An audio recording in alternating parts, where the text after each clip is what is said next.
సహస్రవాణి కవిమిత్రులందరికీ నమస్కారములు. ఎడ్ల Lakshmi, Siddipet. SK number 661. శీర్షిక గున్న ఏనుగు.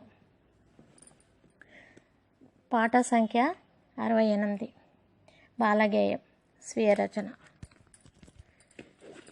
ఏనుగమ్మ ఏనుగు, చిన్నగున్న ఏనుగు, చిన్నారి ఏనుగు, చిన్న చిన్న ఏనుగు.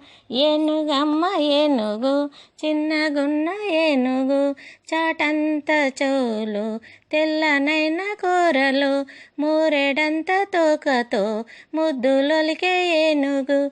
ఏనుగమ్మ ఏనుగు, చిన్నగున్న ఏనుగు, బురదలోకి దూరినాది, చెరువులోకి చేరినాది, కలువలన్నీ తెంపినాది, గంపలన్నీ నింపినాది. ఏనుగమ్మ ఏనుగు, చిన్నగున్న ఏనుగు, చిన్నారి ఏనుగు, కోటి పూలు తెచ్చింది, కొండ మీదికెక్కింది, కోవెలకేమో చేరింది, పూజలెన్నో చేసింది, తొండమే ఎత్తింది, దండమే పెట్టింది. ఏనుగమ్మ ఏనుగు, చిన్నగున్న ఏనుగు, చిన్నారి ఏనుగు, చిన్న చిన్న ఏనుగు.